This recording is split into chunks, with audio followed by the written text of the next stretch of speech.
Hello students, this is our third lecture of series CSIR NET Physical Science, Mathematical Physics, Vector Algebra. In this lecture, we are going to study the topic of spherical polar coordinate system. In the previous lecture, that is second lecture, we have studied the Cartesian coordinate system.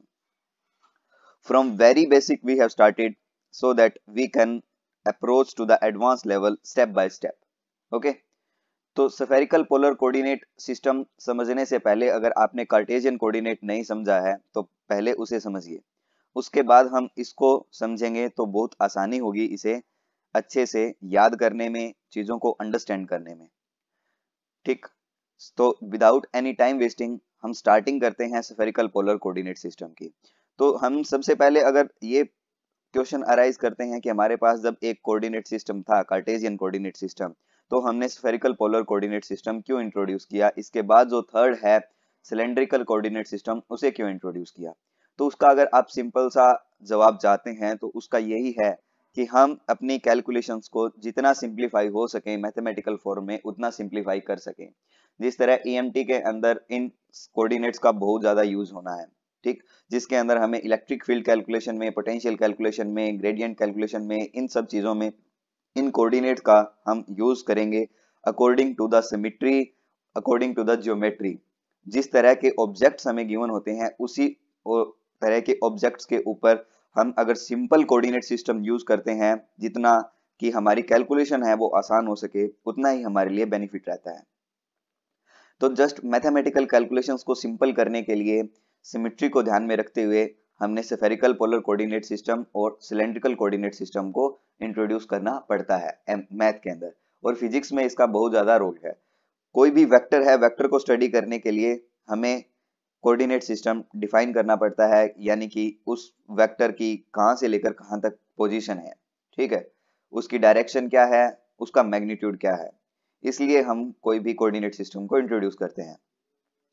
तो मान लीजिए spherical polar coordinate है ना, तो spherical polar coordinate में मैं अगर कोई वेक्टर ए एज्यूम कर रहा हूं तो उस वेक्टर ए को मैं ऐसे लिखूंगा A R are cap plus A theta theta cap plus A phi phi cap, जिसमें A R A theta A phi ये उसके कंपोनेंट्स है R cap theta cap and phi cap direction के अंदर।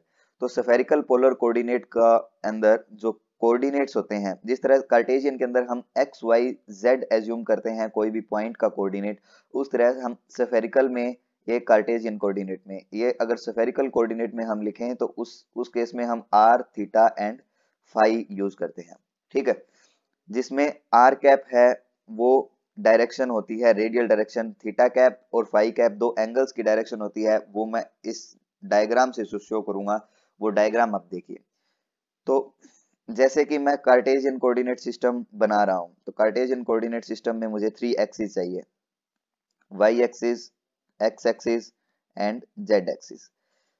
अब ये कोई प्लेन के अंदर कार्टेशियन कोऑर्डिनेट में मैंने कोई एक पॉइंट एज्यूम कर लिया, सिंपल पॉइंट, जिसका कोऑर्डिनेट मैं आर थीटा एंड फाई लिख रहा हूं। तो आर थीटा और फाई है क्या, ये जिस तरह आप स्टार्टिंग से ए बी सी डी याद करते हो कि ये ए होता है, ये बी होता है, ये सी होता है, उसी तरह से आपको इन चीजों को लर्न करना पड़ेगा, इनको समझना पड़ेगा कि ये आर होता है, ये थीटा होता है, ये फाई होता है, ठीक है। तो आप ये नहीं कह सकते कि आर यही क्यों होता है, थीटा यही क्यों होता है, फाई यही क्यों होता है, कुछ और क्यों नहीं होता। इसको आपको लर्न करना पड़ेगा इन चीजों को, उसके बाद जो चीजें हैं वो समझ में आएंगी, उनके ऊपर आप क्वेश्चन आउट कर सकते हो। बेसिक स्टार्टिंग आपको लर्न करनी पड़ेगी, ठीक है। तो पहले मैं आर, जो आर है, ये आर मैंने लिखा है, ये आर क्या होता है, इस ओरिजिन से मैं इस पॉइंट तक की अगर डिस्टेंस लूं तो उसे मैं आर बोलूंगा। अब थीटा क्या है, अब जो जेड एक्सिस है वो ये जो लाइन है आर, ये लाइन इस जेड एक्सिस के साथ कितना एंगल बना रही है उसे मैं बोलूंगा थीटा, ठीक है। यानी कि जेड एक्सिस से आर वाली जो लाइन है वो कितना एंगल बनाएगी इस डायरेक्शन में, जो डायरेक्शन में एरो की डायरेक्शन शो कर रहा हूं उस डायरेक्शन में हमको एंगल मेजर करना है। हम एंगल इस डायरेक्शन में भी मेजर कर सकते हैं, लेकिन जो ये वाली जो डायरेक्शन है, ये डायरेक्शन, इस डायरेक्शन को हम अपोजिट डायरेक्शन बोलेंगे, थीटा की डायरेक्शन नहीं बोलेंगे, ठीक है। ये चीज आपको ध्यान में रखनी है।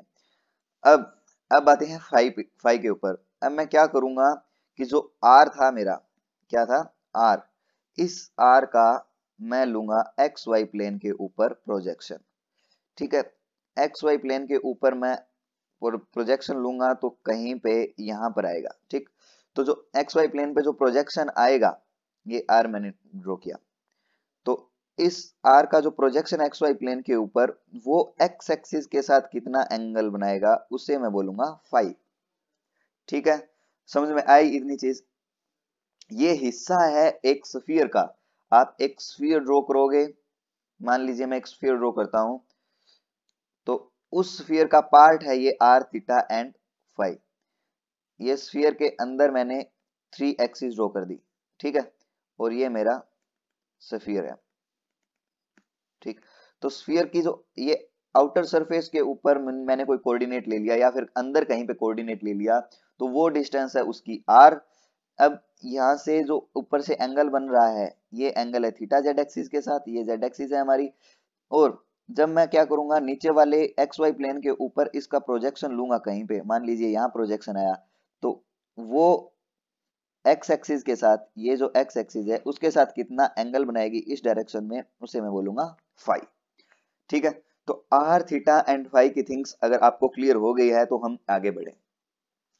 एक बार इन्हें दोबारा देख सकते हो आप, बैक करके वीडियो। आर थीटा और फाई होती क्या है, अगर मैं इनको वर्डिंग में लिखना चाहूं तो आप वर्डिंग में इस तरह से लिख सकते हैं, that r is equal to radius of sphere. ठीक है, जिस स्फीयर के ऊपर हम कंसीडर कर रहे हैं पॉइंट पी, पी इज, ये जो आर थीटा फाई मैंने एज्यूम किया ना, तो इसे मैं कोई पॉइंट पी लिख रहा हूं, तो पी हमेशा क्या करेगा, always lies on surface of A sphere. ठीक है, अब थीटा की बात करें तो थीटा क्या है, अब ये मैंने आर जो ड्रॉ किया है, ये आर वेक्टर, इसे रेडियस वेक्टर बोल सकते हो, आर कैप। तो theta is the radius vector makes an angle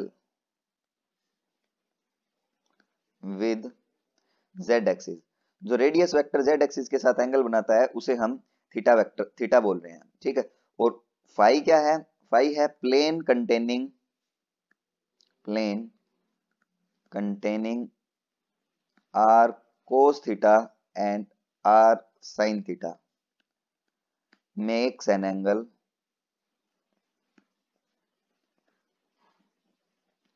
phi with x axis. अब आर कोस थीटा और आर साइन थीटा क्या है, इसे समझने के लिए मैं डायग्राम को रीड्रॉ कर रहा हूं। मान लीजिए ये z है, ये y है, ये हमारी x एक्सिस है, और मैंने सिंपल r ड्रॉ किया। अब r ड्रॉ किया तो ये एंगल क्या था, थीटा। ठीक है, तो ये जो थीटा एंगल था, इसके अकॉर्डिंग हम, अगर आपने पढ़ा होगा कि ये r है, ये डिस्टेंस r है हमारी, कौन सी distance, this distance r, and ये एंगल थीटा है, तो इस डायरेक्शन में हम डिस्टेंस को r कोस थीटा लेंगे, और इस डायरेक्शन को हम लेंगे r साइन थीटा। ठीक है, अगर हम इनको रिजोल्व करते हैं तो मतलब इस डायरेक्शन में और इस डायरेक्शन में r को रिजोल्व करने पे r साइन थीटा और r कोस थीटा आता है। सिमिलर वे में मैं इस r को अगर इस डायरेक्शन में रिजोल्व करता हूं, z की डायरेक्शन में, तो मुझे क्या मिलेगा, r कोस थीटा मिलेगा। और मैं अगर r को इस एक्स वाई प्लेन के ऊपर रिजोल्व करता हूं इस डायरेक्शन में, मतलब इन दिस डायरेक्शन, तो मुझे r साइन थीटा मिलेगा। समझ में आ गया ये चीज। और जो r साइन थीटा फाई के साथ एंगल बनाएगा, r साइन थीटा जो फाई के साथ एंगल बनाएगा, उस एंगल को मैं जो x एक्सिस के साथ एंगल बनाएगा उस एंगल को मैं फाई बोलूंगा। और ये प्लेन कौन सा बनेगा, आप देखोगे तो r कोस थीटा और r साइन थीटा वाला जो ये जो प्लेन कंसीडर होगा, ये प्लेन ही हमारा एंगल बनाएगा x एक्सिस के साथ। इसीलिए मैंने ये वर्डिंग लिखी है, plane containing r cos theta r sine theta makes an angle phi with x axis.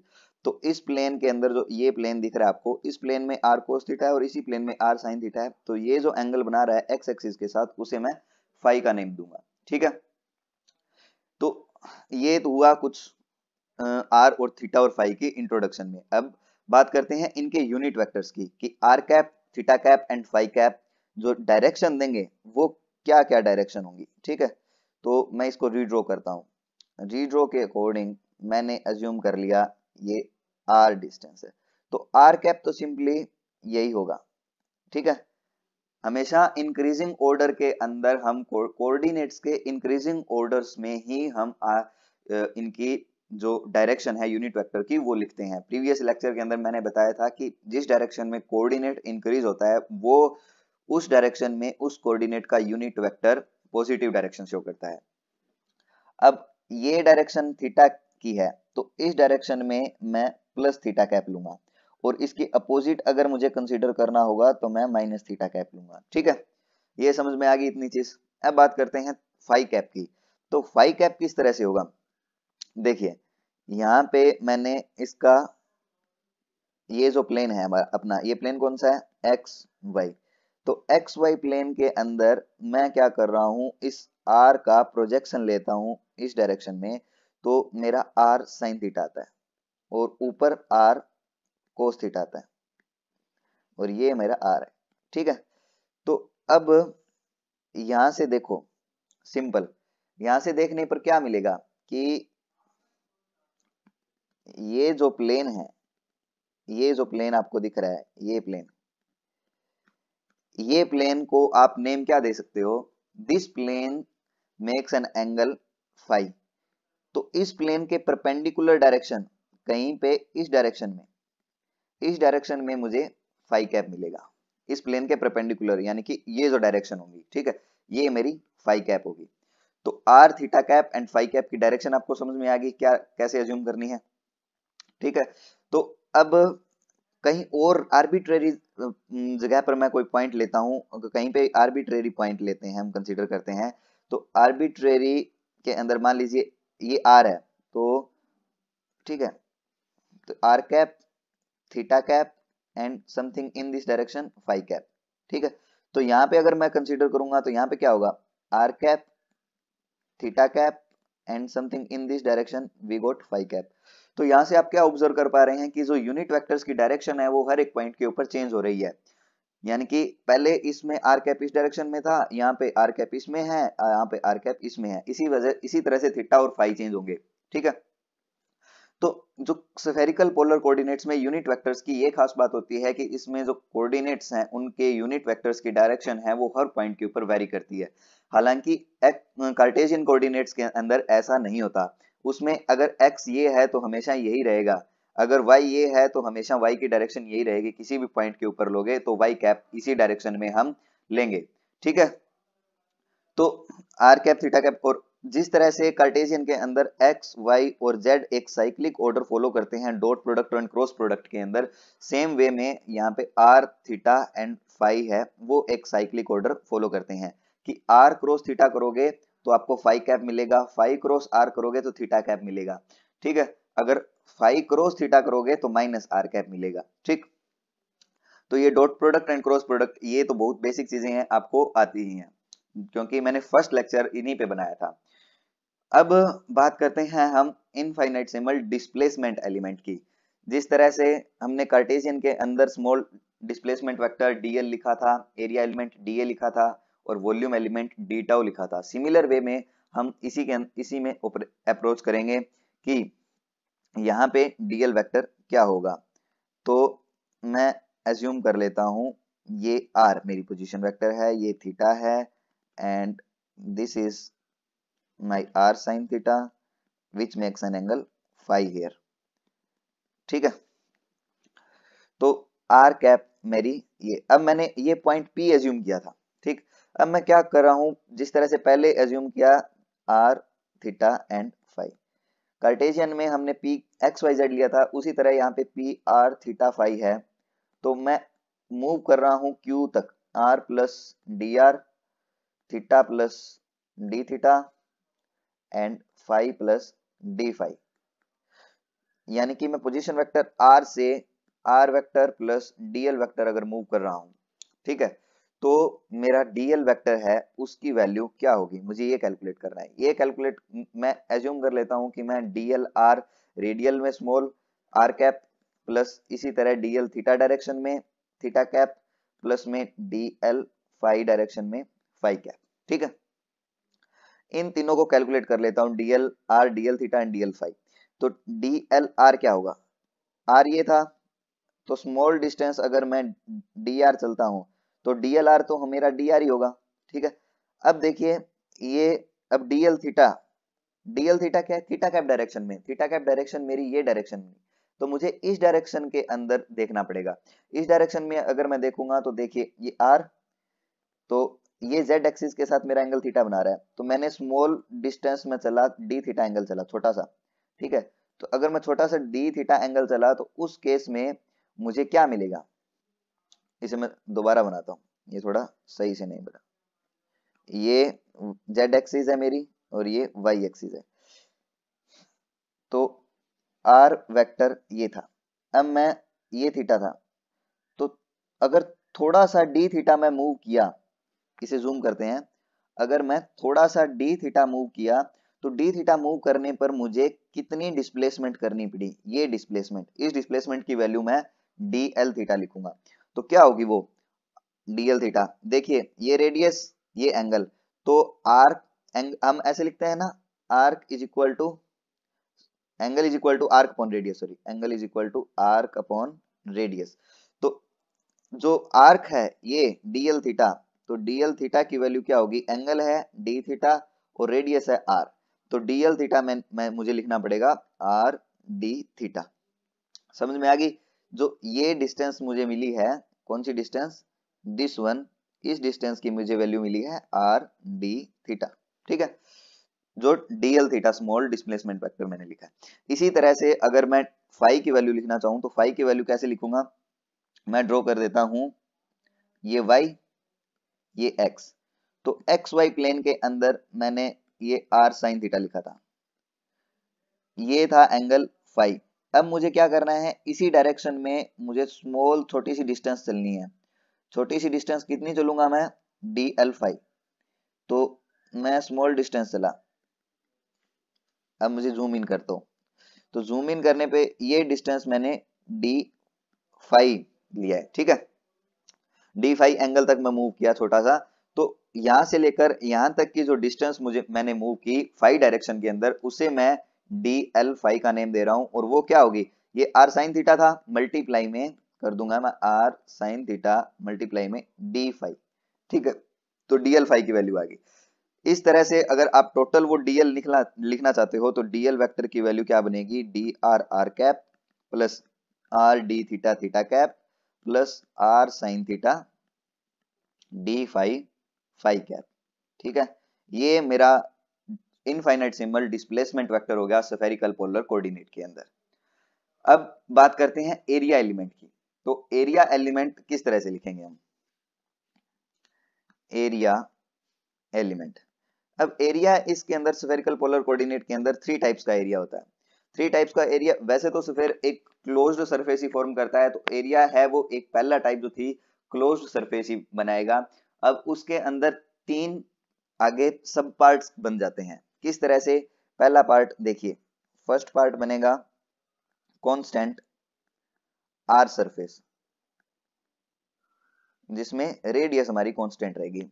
अब कांस्टेंट आर सरफेस में क्या करना है कि देखो, कांस्टेंट आर सरफेस का मतलब क्या है कि मैंने ये एक स्फीयर बनाया, ठीक है, इस स्फीयर के अंदर कांस्टेंट आर, जो आउटर पॉइंट है, हर एक पॉइंट पे जो आर की वैल्यू है वो कांस्टेंट रहेगी। जो बाहर वाला सरफेस होगा, जिसे आप आउटर सरफेस एरिया बोलोगे, ये वाला, this area is the constant r surface area. ठीक है, जिस पे मैं आर की वैल्यू लेट अस एज्यूम आर है। ठीक, तो उस केस के अंदर मुझे जो d a small area element मिलेगा, डी ए, उसे मैं लिखूंगा d L theta cross D l phi. हमेशा आर, यहाँ पे जो कोई भी स्मॉल एरिया एलिमेंट कंसीडर करोगे उसकी डायरेक्शन आर कैप ही होगी, चाहे यहाँ पे लोगे तो भी आर कैप ही होगी। ठीक है, तो उसकी जो वैल्यू है वो dl theta cross dl phi होगी। ठीक, जिसकी वैल्यू क्या होगी, डीएल थीटा हमने कैलकुलेट किया था R D theta cross theta cap cross में R sine theta D phi phi cap, तो theta cross phi R cap देता है। तो ये हो गया R square sine theta D theta D phi phi cap, ठीक है, sorry R cap, not phi cap, R cap, because theta cross phi है ना, तो आर कैप मिलेगा यहाँ से। तो ये डी ए वेक्टर हो गया कांस्टेंट, कांस्टेंट आर सरफेस के अंदर। समझ में आ गया। अब सेकंड जो पार्ट है उसमें मैं बात करता हूं, सेकंड पार्ट में कांस्टेंट थीटा सरफेस की, कांस्टेंट थीटा सरफेस। अब ये कांस्टेंट थीटा सरफेस कौन सा होगा? लेट अस अज्यूम ए हेमिस्फीयर, मैं एक हेमिस्फीयर एज्यूम कर लेता हूं। इस तरह से मैंने कोई एक हेमिस्फीयर बनाया जिसका ये नीचे वाला पोर्शन है, ठीक। इस हेमिस्फीयर में देखो, अगर ऊपर से यहां से एंगल मेजर करोगे तो ये जो नीचे वाला सर्कुलर पोर्शन है, सर्कुलर पोर्शन कितना एंगल बना रहा है जेड एक्सिस के साथ? कितना बना रहा है? पाई बाय 2, यानी कि थीटा की वैल्यू इस प्लेन के ऊपर हमें पाई बाय 2 मिलेगी। तो इस पे कोई स्मॉल हम सरफेस एलिमेंट अगर कंसीडर करना चाहें तो उसकी डायरेक्शन में, पॉजिटिव डायरेक्शन में थीटा कैप मिलेगा, ठीक है। तो एरिया एलिमेंट की डायरेक्शन क्या होगी? इसमें थीटा कैप होगी, और इसमें थीटा कांस्टेंट कितना है? Theta is equal to pi by 2 constant लिया है मैंने। समझ में आ गई इतनी चीज। अब इसमें theta is equal to pi by 2 है और जो डायरेक्शन वो थीटा कैप है, तो डी ए की जो वैल्यू मैं अगर लिखूंगा तो इसमें d l vector phi cross में डी एल आर, इसकी वैल्यूज क्या है? R sine theta d r d phi theta cap, यानी कि pi by 2 theta pi by 2 plane के ऊपर एरिया एलिमेंट की हमेशा डाउनवर्ड जो डायरेक्शन है, जो डाउनवर्ड डायरेक्शन हमेशा होगी स्फीयर के अंदर वो थीटा कैप होगी, जो अपवर्ड होगी वो हमेशा माइनस थीटा कैप डायरेक्शन होगी। आप इस चीज को लर्न कर लीजिए, जो अपवर्ड डायरेक्शन है स्फीयर के अंदर हमेशा वो माइनस थीटा कैप होगी, यानी कि इस स्फीयर के ऊपर अपवर्ड डायरेक्शन में लूंगा तो वो माइनस थीटा कैप होगी और डाउनवर्ड जो डायरेक्शन होगी वो प्लस थीटा कैप होगी, क्योंकि इन इन द सेंस ऑफ आप क्लॉकवाइज डायरेक्शन के अंदर थीटा कैप को मेजर कर रहे हैं, ठीक है। पॉजिटिव डायरेक्शन है वो इंक्रीजिंग ऑर्डर में होनी चाहिए थीटा के। तो कांस्टेंट थीटा सरफेस हो गया। अब बात करते हैं हम कांस्टेंट फाई सरफेस की। कांस्टेंट जो थर्ड टाइप है वह है कांस्टेंट फाई सरफेस। अब phi surface, constant phi surface कौन सा है? इसको समझने के लिए मैं एक डायग्राम बनाता हूं। x, sorry, this is our y, z and x। तो एक कंसीडर कर लेते हैं यहाँ पे first octant of sphere. First octant of sphere मतलब कि पहला ऑक्टेंट है ना, ये ऑक्टेंट फॉर्म करता है 3D के अंदर, जिस तरह क्वाड्रेंट होता है 2D के अंदर, उस तरह से ऑक्टेंट फॉर्म होता है। तो उसमें मुझे ये ऑक्टेंट मिला। फर्स्ट ऑक्टेंट के अंदर मैंने एक स्फीयर का पोर्शन कंसीडर कर लिया, तो जो स्फीयर का पोर्शन है वो कुछ इस तरह से आपको दिख रहा होगा बाहर वाली साइड, ठीक है। ये बाकी जो पोर्शन का हिस्सा है वो पोर्शन का हिस्सा मैम ने नहीं कंसीडर किया। इसके अंदर आपको क्या करना है कि देखिए तीन, इसमें कितने सरफेसेस फॉर्म हो रहे हैं। आउटर सरफेसेस की बात करें तो बाहर वाला एक जो कर्व्ड सरफेस है जो अपनी तरफ है, कर्व्ड सरफेस, और कौन से सरफेस हैं, और मैं ये ड्रॉ कर देता हूं एक सरफेस, दिस सरफेस, सॉरी इनको जी ड्रॉ करते हैं ये। तो इसमें एक सरफेस तो ये फॉर्म हो रहा है, दूसरा सरफेस ये फॉर्म हो रहा है, और तीसरा सरफेस ये फॉर्म हो रहा है, ठीक है। तो इन सरफेसेस के अंदर आप देखो तो ये जो सरफेस है नीचे वाला एक्स वाई प्लेन में, एक्स वाई प्लेन में जो सरफेस फॉर्म हो रहा है उसमें जो अगर एलिमेंट लेंगे तो वो तो मैंने बताया था कि यहां से लेकर यहां तक की जो एंगल है वो theta is equal to pi by 2। तो ये theta is equal to pi by 2 वाला प्लेन हुआ कांस्टेंट, मतलब इस सरफेस के ऊपर थीटा कांस्टेंट है। अगर मैं बात करूं इस सरफेस की, तो इस सरफेस पे हम अगर मेजर करें तो यहां से यहां जाएंगे तो फाई वेरी करेगा, फाई की वैल्यू पाई बाय 2 हो जाएगी, ठीक है। तो ये जो सरफेस होगा ना, कौन सा सरफेस? दिस सरफेस, इस सरफेस के ऊपर जो फाई है वो पाई बाय 2 है, यानी कि मेरा फाई कांस्टेंट है। इसी तरह से जो ये वाला सरफेस है, इधर वाला सरफेस एक्स जेड प्लेन वाला, तो एक्स जेड प्लेन में जो सरफेस बन रहा है वो भी phi is equal to 0 plane है, वो phi is equal to 0 plane है, तो वो प्लेन भी एक कांस्टेंट प्लेन है। ठीक है, तो ये कांस्टेंट सरफेस हुआ। इन कांस्टेंट सरफेस के ऊपर जो एरिया एलिमेंट की वैल्यू अगर मैं लिखना चाहूं तो उसकी वैल्यू क्या होगी, D L R cross D L theta. तो R D theta phi cap, ये तो हुआ उस डायरेक्शन की बात। किस डायरेक्शन की, मैं अगर इसे रीड्रॉ करता हूं तो रीड्रॉ करने में देखो दिस एंड दिस, तो ये एक दो प्लेन है मेरे पास, एक ये प्लेन है और दूसरा ये प्लेन है। मैं नीचे वाले प्लेन की बात नहीं कर रहा एक बार, तो इस प्लेन में मैंने एरिया एलिमेंट स्मॉल कंसीडर किया तो उसकी डायरेक्शन कहीं उस डायरेक्शन में होगी, और अगर मैं इसमें कंसीडर कर रहा हूं तो इसमें डायरेक्शन कहीं इस डायरेक्शन में होगी। तो वो डायरेक्शन है वो प्लस फाई कैप है, और ये जो डायरेक्शन है वो माइनस फाई कैप है, क्योंकि हमें इस डायरेक्शन में मेजर करना है एंगल फाई को। तो अपोजिट में आएंगे तो ये फाई कैप हो जाएगी, माइनस फाई कैप हो जाएगी। ठीक है, तो कांस्टेंट फाई के लिए एरिया एलिमेंट की value r D theta phi cap हुआ। समझ में आ गई इतनी बात? ठीक सर। और इसमें जो नीचे वाला है ये वाला, इसको हम theta is equal to pi by two plane लेंगे, इसमें phi is equal to pi by two, और ये वाला phi is equal to zero plane. समझ में आ गया होगा? इसमें रट्टा लगाने वाली कुछ बात नहीं है, थोड़ी सी 3D ज्योमेट्री का आप इमेजिनेशन अच्छे से कर पाओगे तो आपको अच्छे से समझ आ जाएगा कि ये phi pi by two, phi zero और theta pi by two plane कैसे हैं। ठीक है, एक बार खुद इसको अच्छे से अपने दिमाग में सोचने की कोशिश कीजिए अगर आपको समझ में नहीं आया है तो। अब अगर इसमें जो बार वाला कर्व्ड सरफेस है ना, उस कर्व्ड सरफेस जो बार है उसको हम जो कांस्टेंट आर सरफेस बोलेंगे, कांस्टेंट आर सरफेस। ठीक है, जिसमें यहां से अगर कहीं देखोगे तो वो आर कैप डायरेक्शन मिलेगी, आउटवर्ड डायरेक्शन। ठीक, अब 3D के अंदर मैं यहाँ बना नहीं पा रहा, ये 2D प्लेन है, इसलिए आपको अपने माइंड के अंदर इसको अच्छे से इमेजिन करके समझना पड़ेगा। तो अब ये एरिया एलिमेंट की बात हुई, अब बात करते हैं हम वॉल्यूम एलिमेंट की, एलिमेंट्री वॉल्यूम एलिमेंट। तो वॉल्यूम एलिमेंट, इसके अंदर हम सिंपल वही लिखेंगे, d tau is equal to d d r into r D theta into r sine theta D phi. जो डी एल आर था डी एल थीटा है और डी एल फाई है, इन तीनों कंपोनेंट्स का मल्टीप्लाई कर देंगे हम, तो हमें यहां से मिलेगा क्या, r square sine theta d r D theta D phi. ठीक है, इसको आप लर्न कर लीजिए। Area elements, volume element and surface जो लाइन एलिमेंट है, इनकी जरूरत पड़ेगी इंटीग्रेशंस वगैरह में, तो आपको इनको अच्छे से समझना पड़ेगा। ईएमटी के अंदर बहुत यूज होने वाला है इन चीजों का, मैकेनिक्स में भी बहुत यूज होने वाला है, क्योंकि without this basic you cannot proceed in the physics for the further advanced level. Okay, so you have to be attentive in this lecture or in the coming basic lectures of these mathematics. Okay, so अब आगे हम बात करते हैं इसमें limit की, limits in different integrations.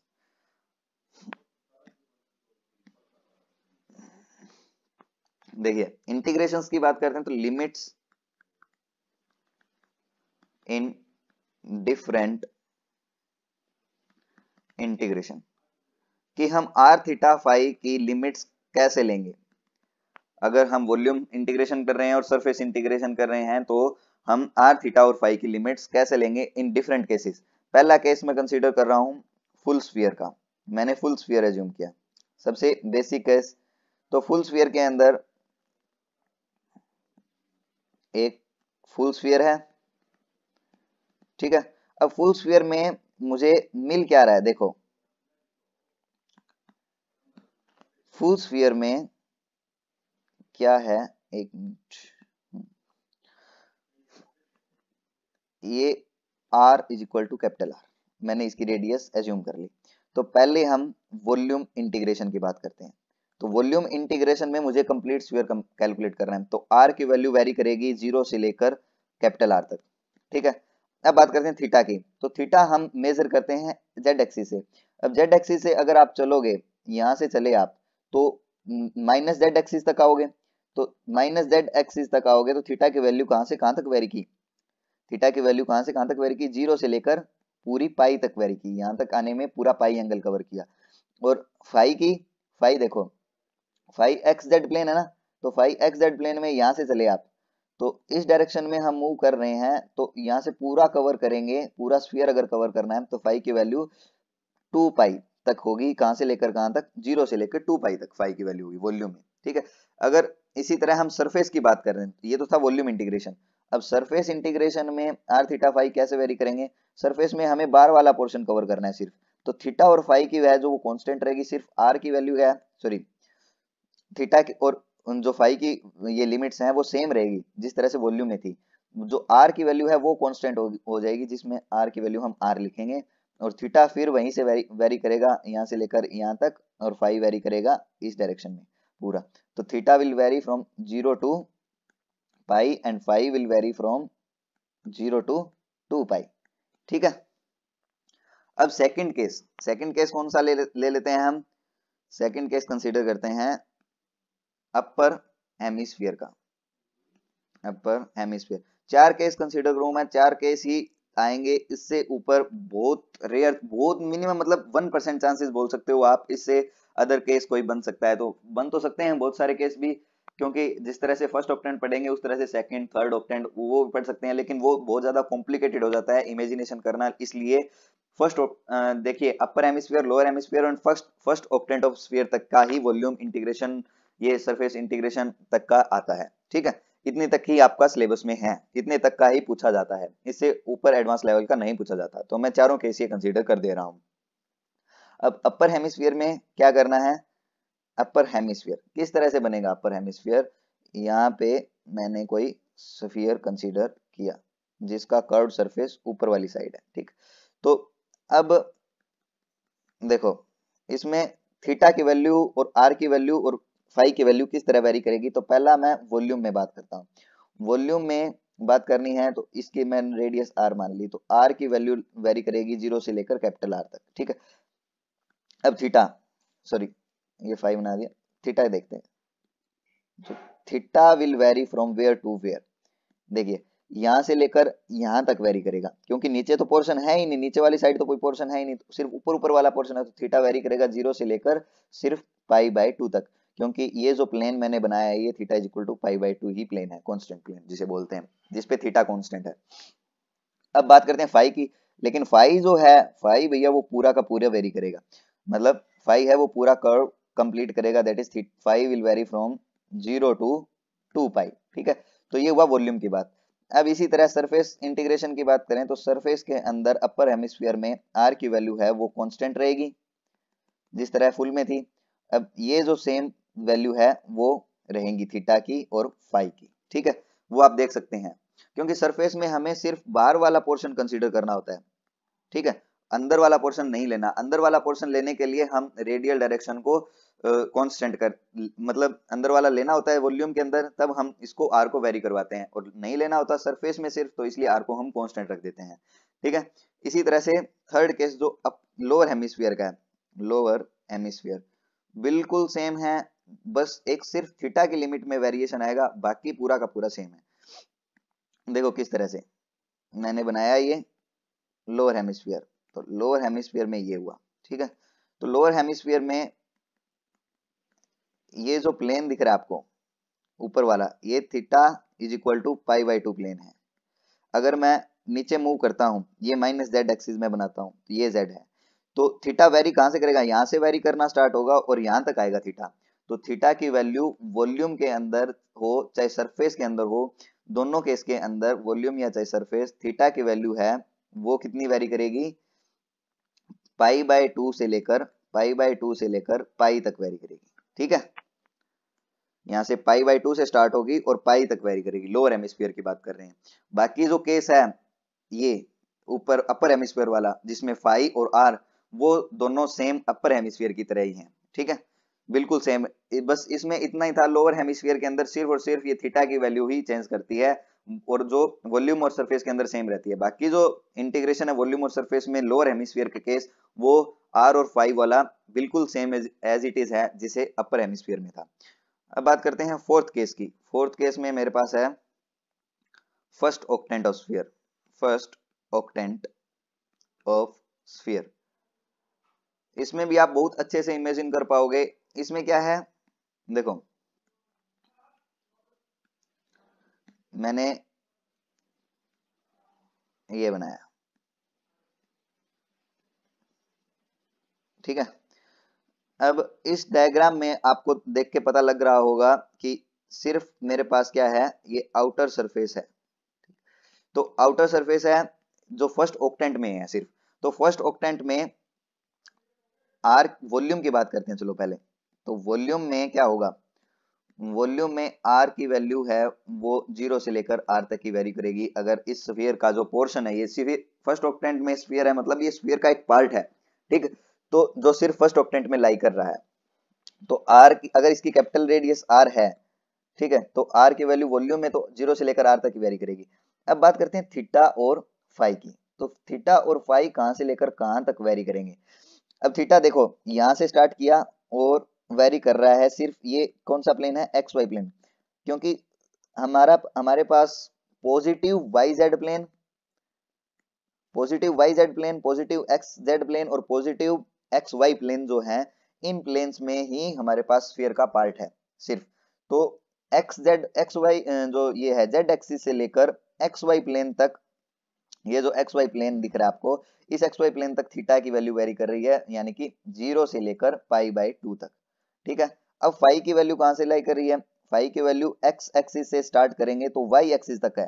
तो Y axis तक सिर्फ 0 से लेकर पाई बाय 2 है फाई, क्योंकि उसके बाद जेड वाई जो प्लेन है उसकी दूसरी साइड में, अपनी वाली साइड के अंदर तो ये प्लेन दिख रहा है आपको, मतलब पार्ट दिख रहा है इस स्फीयर का, लेकिन जो आगे वाली साइड है जेड वाई प्लेन के अंदर वाली साइड, उस साइड के अंदर हमारा स्फीयर लाई नहीं कर रहा, इसलिए फाई की वैल्यू सिर्फ 0 से लेकर पाई बाय 2 तक ही होगी, ठीक है, वॉल्यूम में।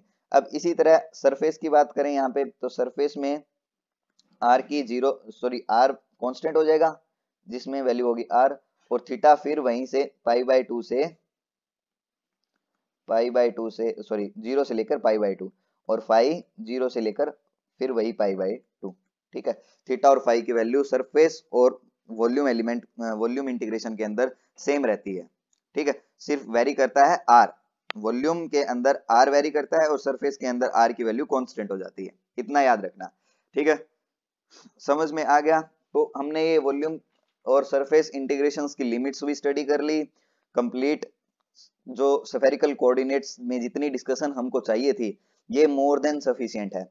अगर आपने इतना कंप्लीट पढ़ लिया तो आप समझिए कि आपका स्फेरिकल कोऑर्डिनेट बहुत अच्छे से हो चुका है। नेक्स्ट लेक्चर में मिलते हैं हम सिलेंड्रिकल कोऑर्डिनेट सिस्टम के साथ। तब तक के लिए अपना ध्यान रखें, अपने दोस्तों के साथ इस चैनल को शेयर जरूर कर देना, सब्सक्राइब जरूर करना, और कमेंट सेक्शन में डाउट करके अगर अगर आपको कोई भी डाउट हो तो कमेंट सेक्शन में टाइप करके मुझे डाउट जरूर पूछ लेना। अगर मतलब इस लेक्चर से रिलेटेड अगर कोई भी डाउट हुआ तो मैं आपका डाउट जरूर क्लियर करूंगा, ठीक है। मिलते हैं नेक्स्ट लेक्चर में, टिल देन बाय बाय।